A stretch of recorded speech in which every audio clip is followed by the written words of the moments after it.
Hello la compagnie, on se retrouve pour une nouvelle vidéo aujourd'hui, c'est la vidéo numéro 2 du pas à pas pour tricoter le gnome Gnati the Unexpected Gnome, je crois. Ce patron que l'on a commencé, je vous mets le petit i de la première vidéo, lundi, je ne sais plus quel lundi c'était du mois de mai 2025. C'est ce petit bonhomme là. On lui a fait déjà son petit chapeau à ce petit gars là. Et maintenant on va passer à son corps. Voilà. Là on va lui tricoter le corps. Alors, pour ce faire, j'espère déjà que vous avez réussi à faire le bonnet, son chapeau, et que tout s'est bien passé. Sinon, vous n'hésitez pas. Je mets toutes les infos en bas. Discord, Instagram, adresse mail, enfin voilà, n'importe quoi que vous avez besoin. Je ne sais pas encore bien lire les signaux de fumée, mais sinon, n'hésitez pas à essayer. Peut-être je pourrais capter votre message. Ou sinon, faites-la tranquille, envoyez-moi un petit message sur les réseaux sociaux. Si vous n'y arrivez pas, si vous voilà, s'il y a quoi que ce soit, s'il y a une interrogation, il ne faut pas hésiter. Là, aujourd'hui, nous passons au corps. Pour ce faire, il va falloir utiliser les plus petites aiguilles. Donc, on ne change pas d'aiguille. C'est-à-dire, on avait commencé avec des 2,25. On va continuer avec des 2,25. Je vérifie, mais je crois que c'est... Enfin, moi, je suis en 2,25. Peut-être vous avez adapté. Oui, c'est ça. C'est bien des 2,25. On va changer de laine, forcément, puisque là, nous, on avait fait le bonnet avec la laine numéro A. Donc, moi, c'était celle-ci. Voilà mon petit bonnet, d'ailleurs. Je vous le remontre. Le corps, moi, je vais utiliser cette laine-là. C'est de la Merino Nylon Fingering. C'est un coloris vert paume de chez Eve, EV3 Shop. Je vais essayer de vous reculer un peu. J'ai l'impression que vous êtes hyper prêts, mais c'est moi qui me suis peut-être rapprochée.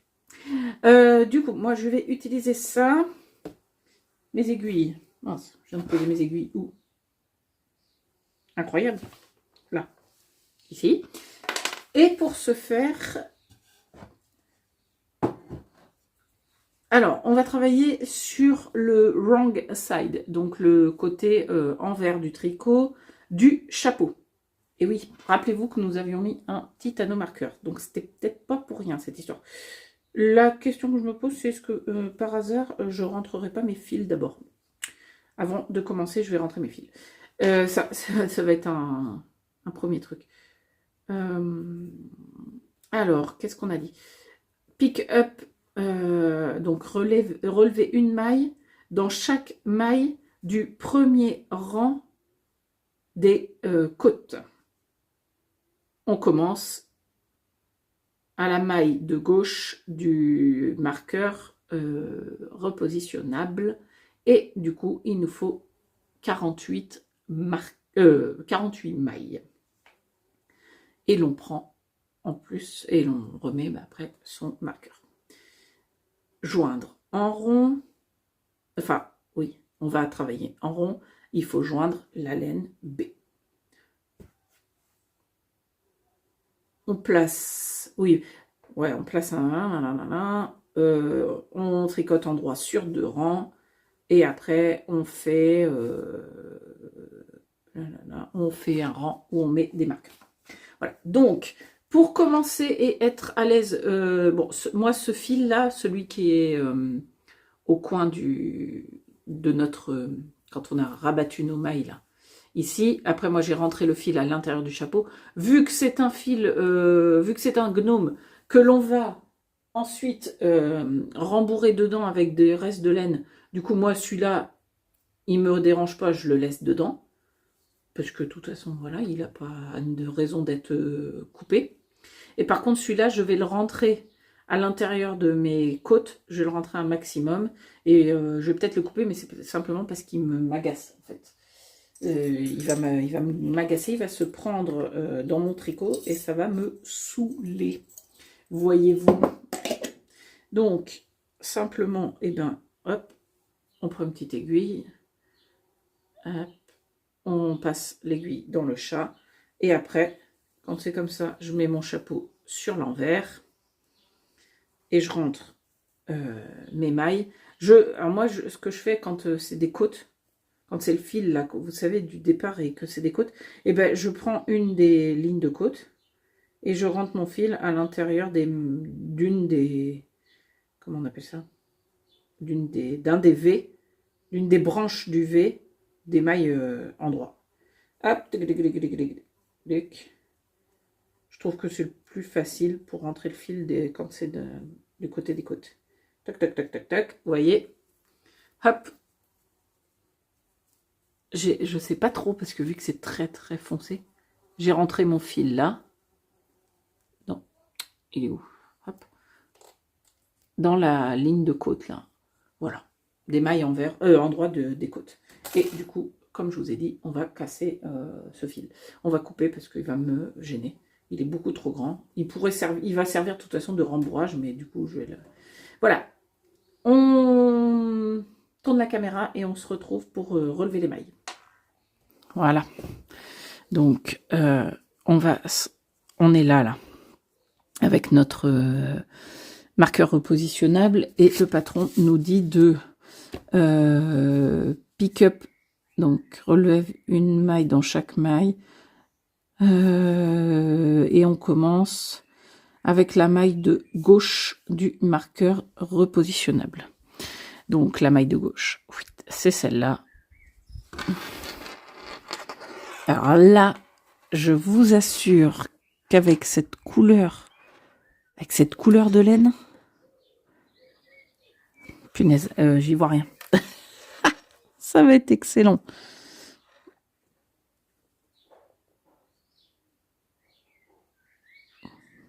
Voilà. Eh bien, écoutez, j'espère que vous avez choisi une laine beaucoup plus claire que la mienne et que vous allez pouvoir vous en sortir. Parce que là, moi...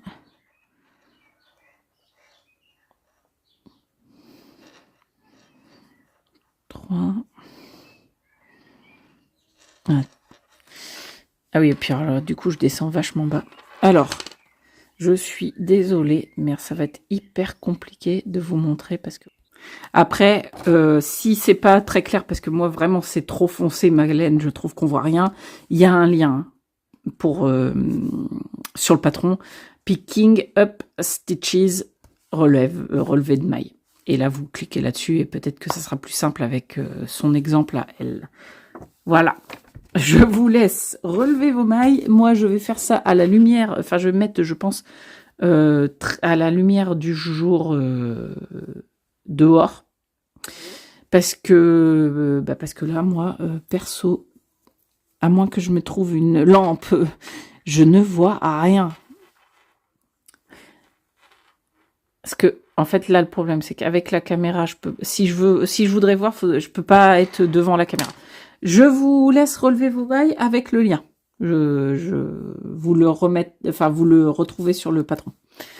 Et on se retrouve quand vos mailles sont relevées. Je tente dehors, mais ça marche pas. Moi, j'y vois mieux, mais j'arrive pas à vous le montrer. J'arrive pas à faire le point, en fait. Donc, vraiment, regardez la vidéo de Sarah Shira, elle est très bien faite parce que, elle parle en anglais, mais elle vous explique toute l'anatomie d'une maille et du coup, elle vous montre bien où relever les mailles.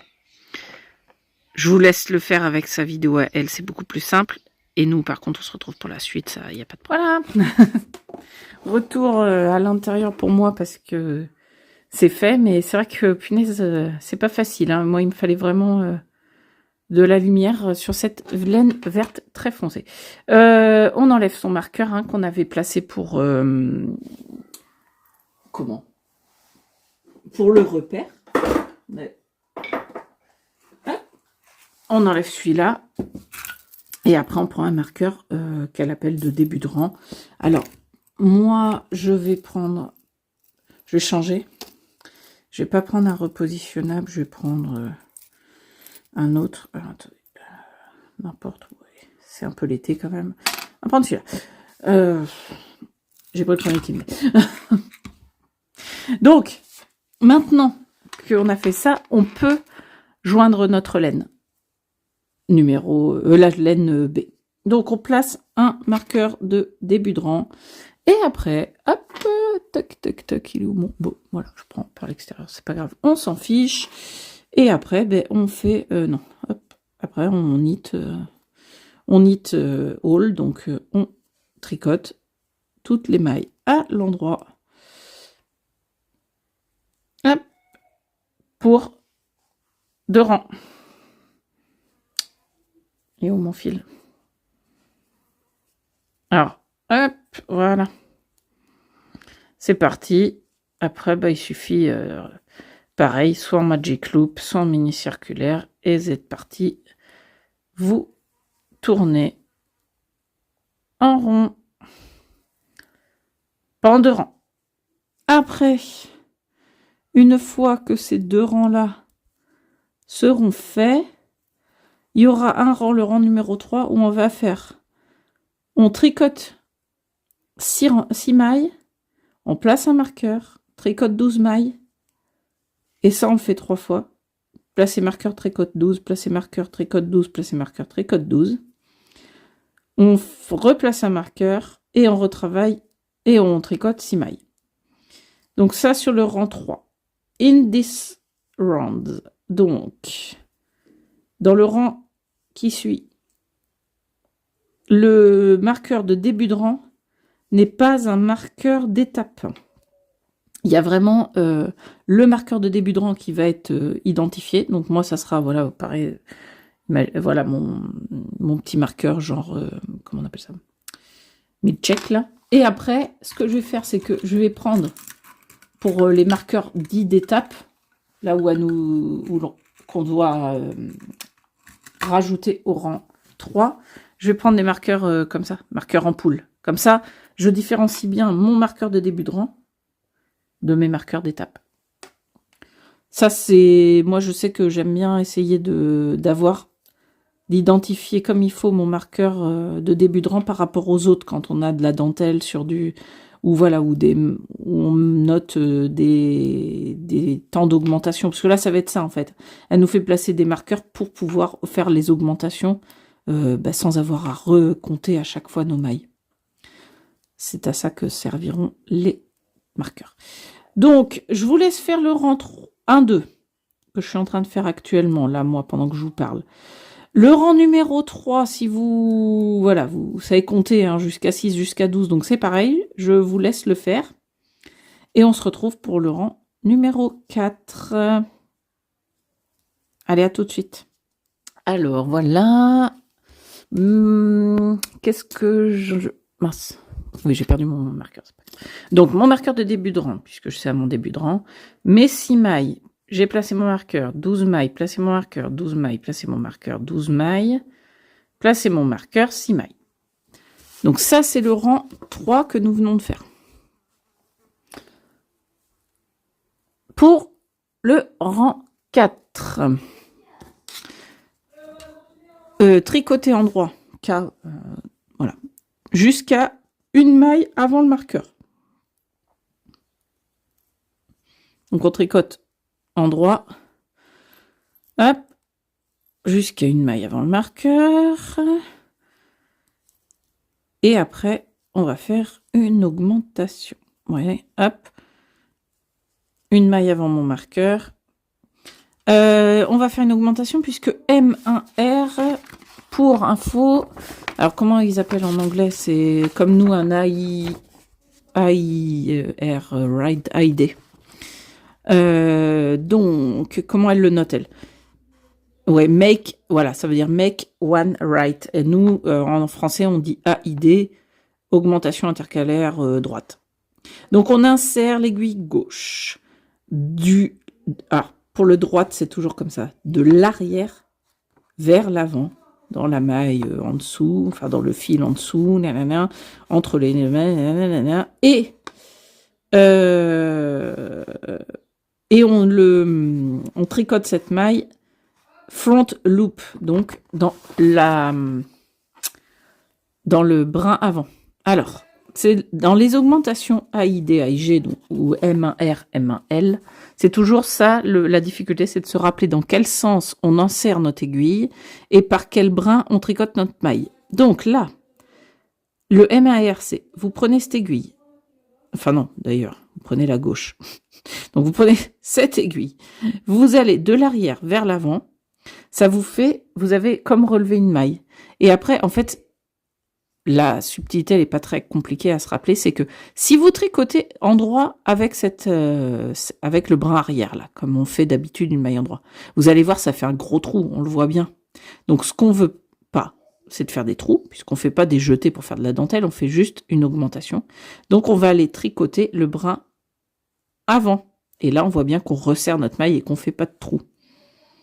Hop, K1, et déplacer le marqueur, voilà, slip marqueur. Donc, vous voyez bien que là, cette fois-ci, on a fait une augmentation et elle se voit à peine. Ça fait pas de gros trous. Ça, c'est toujours... moi, ça, au début, quand j'ai commencé, c'était le plus compliqué, c'était de me rappeler. Maintenant, je me dis, oui, voilà, si je me tricote par le brin arrière, on voit bien que ça va faire un gros trou, donc on le fait pas. Après, donc, nanana, M1R, K1, slip marqueur, K1 et MAL. Donc, en fait, ce qu'on fait là, c'est qu'on fait des augmentations de part et d'autre du marqueur. Donc, on tricote en droit. Et M1L, pour le coup, c'est dans l'autre sens. Vous prenez de ce côté, de l'avant vers l'arrière. Et là, pareil, vous voyez bien que si vous faites ça, vous allez faire un gros trou. Que si vous faites ça, d'aller tricoter par le brin arrière, ben, ça resserre, ça fait pas de gros trous.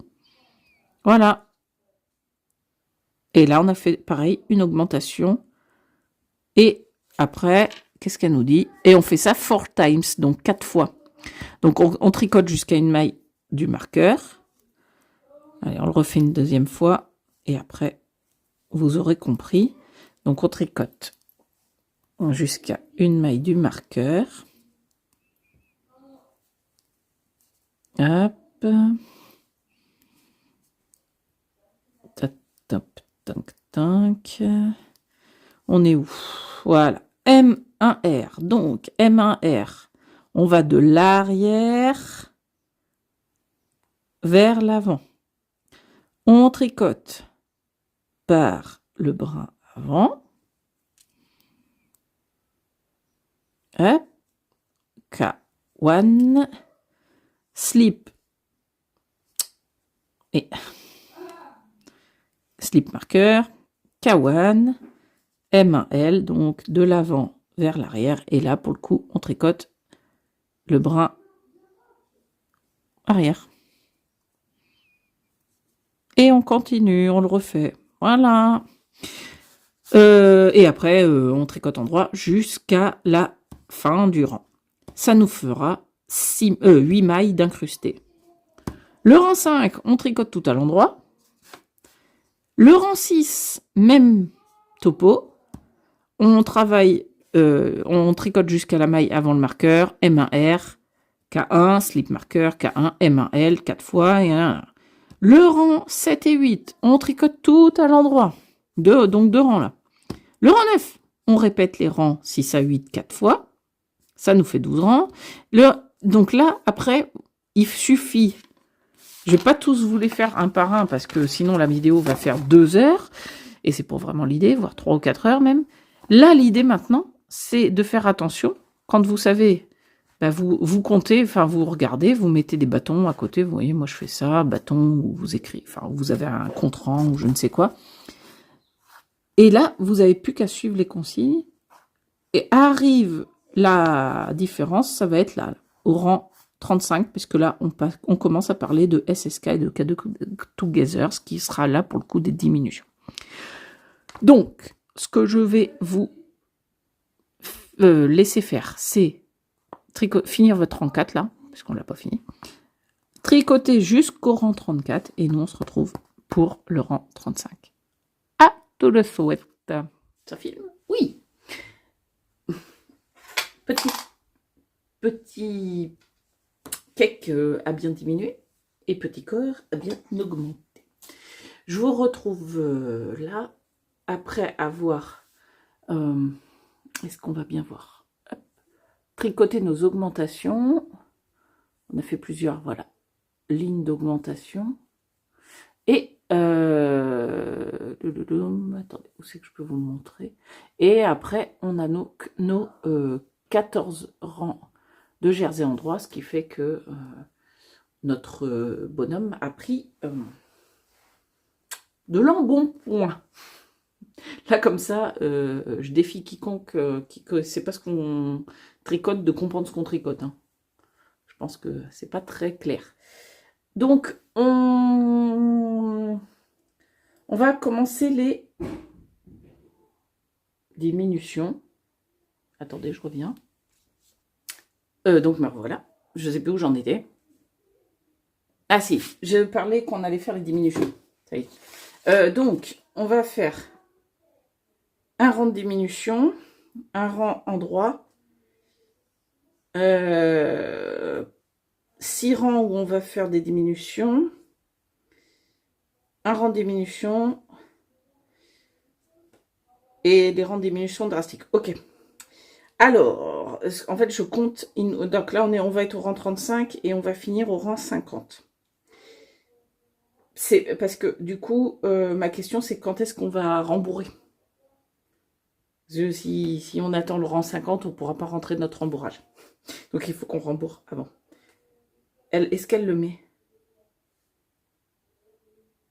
Ouais, voilà. Stuff the hat. Ok, donc, après le rang 44 et 45, elle parle de comment, vu qu'on commence la fin du corps, il faut qu'on rembourre le chapeau et les 2/3 du corps. Voilà. Donc, ok, ben on va faire jusqu'au rang 45 et on rembourre après.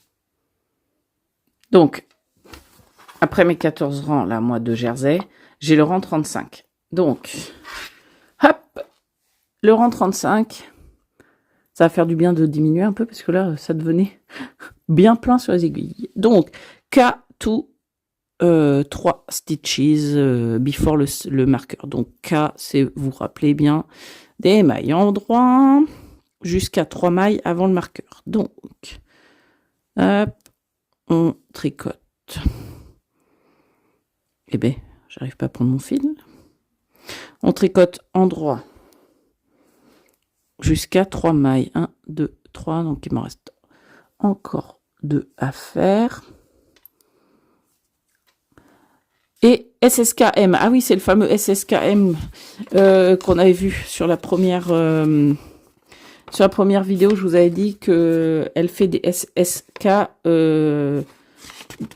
particuliers. Donc, ah oui. Hop. Alors, SSK, d'habitude, c'est slip, slip, knit. Donc, glisse, glisse, tricote. Donc, slip, slip, knit, modified. Ce qui veut dire qu'on slip les 2 premières mailles. The first one knit with, and the second one purls wise. Donc, ah oui, la première, comme si on tricote en droit, la deuxième, comme si on tricote en vert.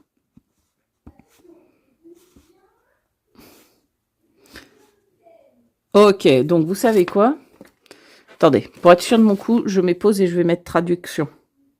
Ok, on reprend. Du coup, maintenant que j'ai pris, j'ai fait un Google Trad là parce que j'étais pas sûr de mon coup et je voulais pas vous dire de bêtises, mais c'est logique. Donc, slip, slip, knit, modified, c'est on slip les 2 prochaines mailles. Donc, la première à l'endroit, donc comme si on tricotait à l'endroit. La deuxième à l'envers, donc comme si on tricotait à l'envers. Et après, on insère l'aiguille, la pointe de l'aiguille gauche sur ces 2 mailles, dans le fil avant de ces 2 mailles, de la gauche vers la droite, et on les tricote toutes les 2 ensemble. Voilà ce que c'est le slip, slip, knit modifié. Hop, que je retrouve après. Qu'est-ce qu'il me dit mon patron? K1, donc ça c'est ok, K1, tuck, SM, donc slip, marqueur, K1 et K2 together, donc une on prend les 2 prochaines mailles ensemble et on les tricote. Et on fait ça 4 fois. Donc, je vous remonte le SSKM là. Donc, jusqu'à 3 mailles du marqueur, on tricote. Tac. Tricote à l'endroit. Ça va aller vite maintenant. Là, on va voir le corps de notre gnome qui va bientôt être formé. Donc, c'est cool. Je vais voir le temps qu'a pris cette vidéo là pour vous. Suivant le temps que prend. Voilà, si c'est déjà une longue vidéo, ben on fera le reste des éléments sur une autre vidéo. Mais si c'est pas trop long, ben, je vais peut-être essayer de les inclure maintenant. On finit le corps déjà, on va voir. Hein. Alors, SSK modifié.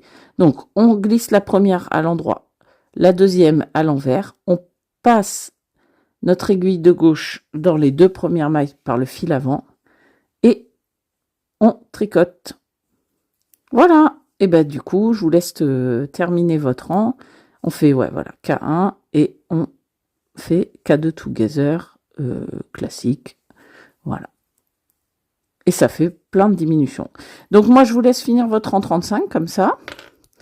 Les 36, c'est tout à l'endroit.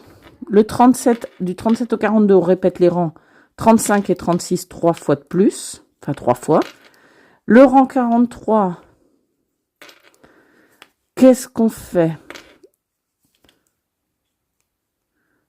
On fait K2 together 16 fois. Donc ça fera 16 diminutions. Et après le rang 44 et 45, on tricote tout à l'endroit pendant 2 rangs. Donc les rangs 35 à 45, je vous laisse les faire. Parce que bah, là, il y a juste à répéter les rangs tels qu'on vient de les voir. Et on se retrouve à la fin du rang 45 pour commencer à rembourrer. Allez. On slip à l'endroit, on slip à l'envers, on passe notre aiguille sur les 2 mailles. Et voilà.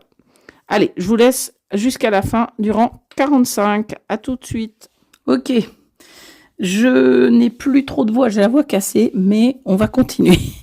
Notre tricot, quand même. J'ai fait le round, les rangs 44 et 45. Et là, la dame vous dit qu'on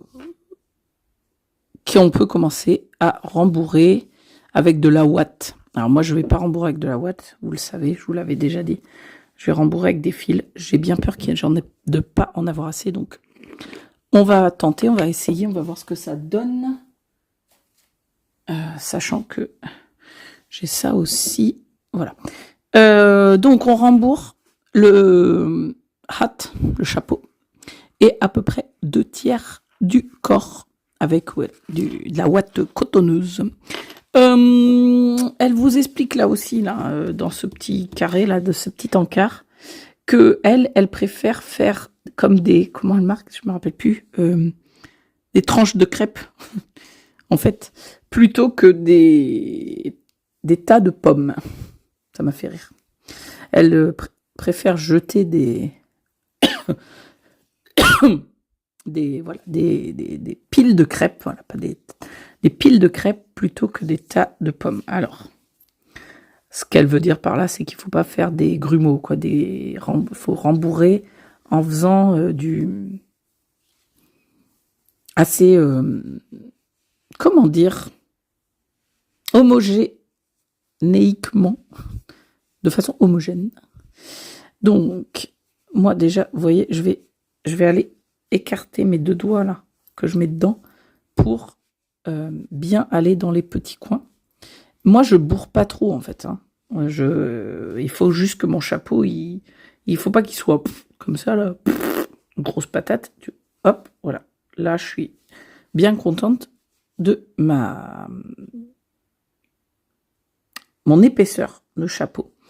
Donc voilà. Bon, là, j'ai mon demi-chapeau pour l'instant. Après, on va continuer. Je vais essayer. Voilà, vous voyez, j'aplatis un peu. Alors, vraiment, c'est rembourré avec... c'est vraiment mes restes de fil. Hein. Après, j'en ai plus. Hop, vous voyez. Voilà. Petit chapeau, pas trop. Si je me disais, c'est quoi? C'est un fil de Stellina. Excellent. Je me disais, mais qu'est-ce qui brille à l'intérieur? Ah, c'est drôle, c'est un fil de Stellina qui brille à l'intérieur. Vous voyez, hop, j'aplatis un peu et je retire un peu si je trouve que c'est trop. Parce que là, je trouve qu'il est bien dodu. Mon chapeau, je le veux pas plus dodu, quoi. Et il va bien jusqu'au bout, par contre. Là et là. Ok, donc ça, c'est bon. Les 2/3 du corps, c'est pas évident. Enfin, voilà, on va faire encore un... Je vais en mettre un tout petit peu. Hop.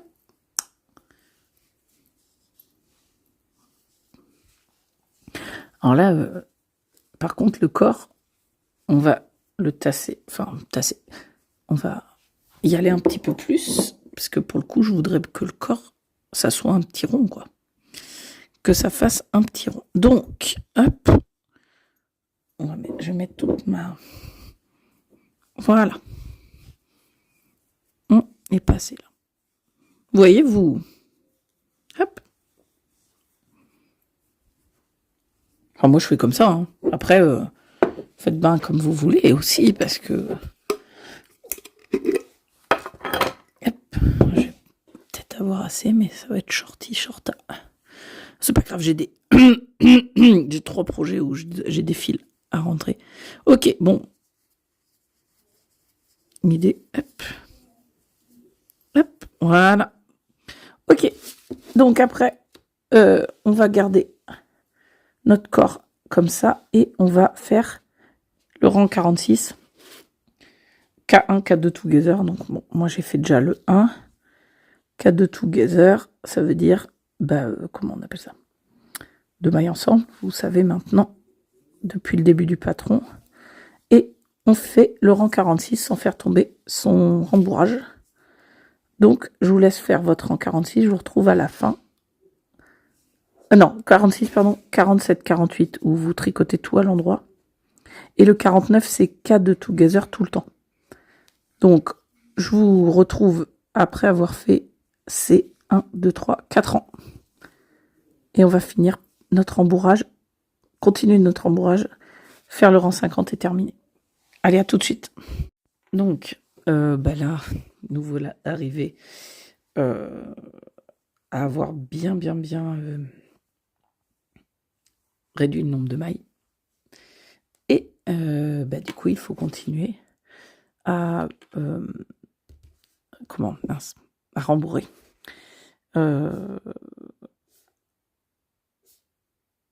Voilà, continuer à rembourrer jusqu'au bout et là on va fermer. Donc hop. Alors là, c'est pas compliqué, vous lui donnez la forme avec votre rembourrage. Donc là, je vais essayer de bien faire un rond pour que le corps du gnome soit bien rond, quoi. Ça va être sympa. Après, vous voyez, faut essayer de lui donner une forme. C'est à vous de bien répartir votre rembourrage, quel qu'il soit. Après, moi, j'aime bien lui donner une forme de rond, mais réussir à garder un peu de plat pour qu'on puisse le faire tenir et qu'il puisse être posé. Donc, hop. Et je crois que j'aurais mangé tout mon rembourrage et que je vais pas en avoir assez. Ou je me dis que ça suffit comme ça. Non, vous voyez, regardez. Là, tout là, c'est creux. Là. Non, tout là, c'est creux. Donc, il faut vraiment... Ah, il manque pas grand-chose. Il me manque un petit peu de rembourrage. Bon, Et après, j'arrête. Parce que... là, il tient pas parce qu'il y a les aiguilles. Mais si, vous voyez, en fait, il est en train de tomber du côté où il me manque Alors, vraiment, là, je Je sais pas si je vais pouvoir vous montrer. Il manque le rembourrage ici. Hop. Et quand je le pose, il tombe pile du côté, voilà, pile du côté où il manque le rembourrage.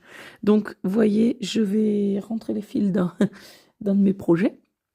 Et je vais rembourrer ici. Et après, sinon, bah, il sera bien rond, mon projet. Après, honnêtement, je pourrais bourrer plus. Mais par expérience d'un autre gnome, il n'y a pas besoin. Enfin, moi, je trouve qu'il ne faut pas trop non plus.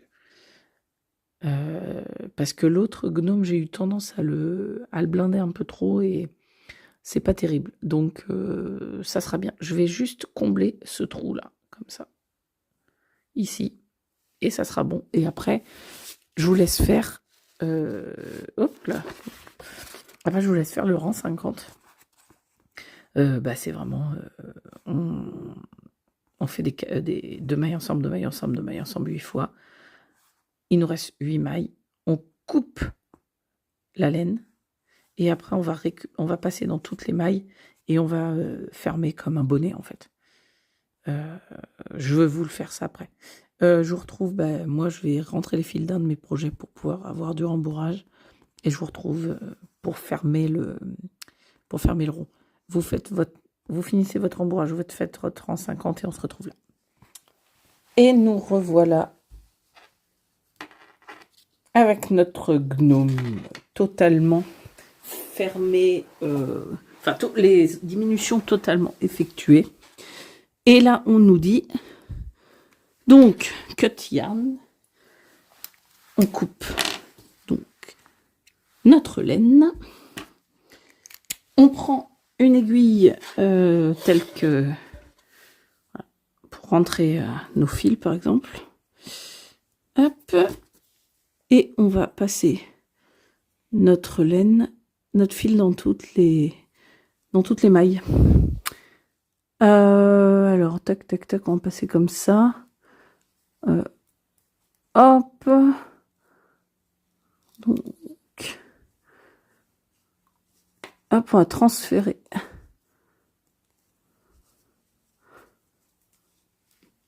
On va transférer. On va se mettre un peu plus. Voilà. Alors déjà, il doit y en avoir 8 logiquement. 2. 3. 4. 5. 6. 7 et 8. Et hop, on tire. On tire et on a libéré notre gnome de ses aiguilles. Alors, pulling them closed, oui, pour comment? Pour fermer, quoi. Close. Et donc là, alors là, comment que vous faites? Eh ben, moi, je fais comme ça. Sauf qu'après, hop, il faut bien ressortir notre aiguille. Hop, alors, moi, je fais comme ça.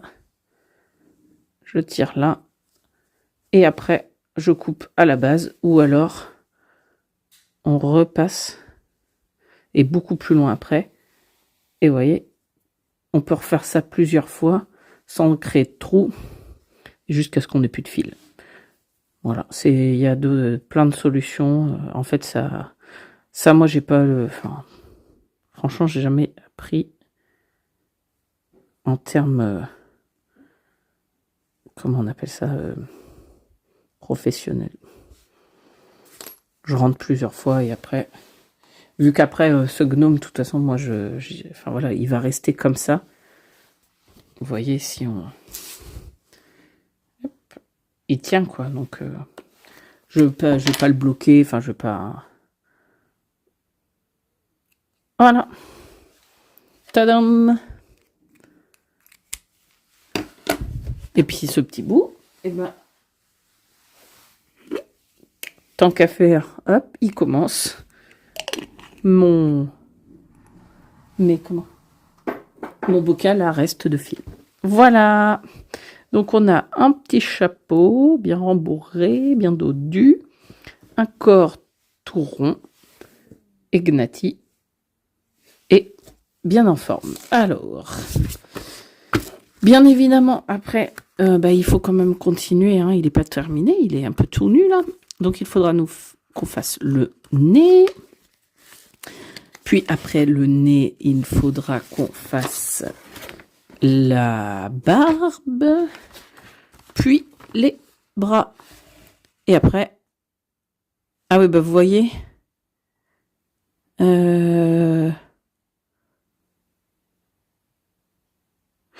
oui, elle est, oui. Du coup, elle le donne plein d'indications pour fermer, vous voyez. En fait, elle fait un nœud là. On voit qu'elle. Bon, voilà. Après chacun, parce que c'est vrai que son gnome là, il a 1, 2, 3, 4 lignes de. C'est pardon. 1, 2, 3, 4 lignes de diminution. On aurait pu se servir de ces lignes pour faire un nœud et arrêter là. Bon, comme vous voulez. C'est pour faire fermer à la fin.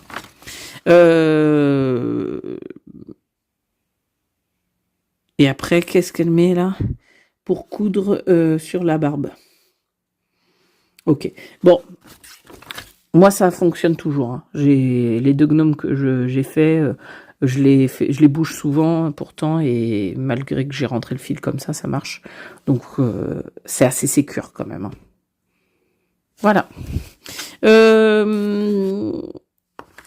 Eh bien, écoutez, je pense que pour cette fois-ci, ça sera tout. Donc, pour cette semaine, ça sera tout. On va s'arrêter là. Vous avez Gnati qui a son chapeau et son corps, le nez, la barbe et les petits bras. Nous le ferons sur la vidéo prochaine, donc lundi. Alors, dans 15 jours du coup, là, cette vidéo sort. On est lundi 26 mai. Donc, ça ne sera pas le lundi 2 juin, mais le lundi d'après, donc 2 et 7, ce qui feront 9. Donc, lundi 9 juin, nous avons la vidéo du nez, de la barbe et des bras qui sort. Et notre gnome sera terminé. Merci bien d'avoir suivi ce pas à pas pour le corps du gnome. À vos laines, à vos restes, à vos petits rembourrages. Et faites-moi fleurir le Discord ou autre moyen de communication pour me montrer vos gnomes se formant. Voilà. Merci à vous d'être ici. Merci pour tous vos commentaires. Merci pour vos pouces en l'air. N'hésitez pas à vous abonner à la chaîne si le principe des pas à pas vous plaît. Je fais aussi des vlogs, des podcasts et des lives sur la chaîne. Donc, si vous voulez être au courant de toute l'actu, vous vous abonnez, vous mettez la petite cloche. Et moi, je vous dis à la prochaine. Bye bye.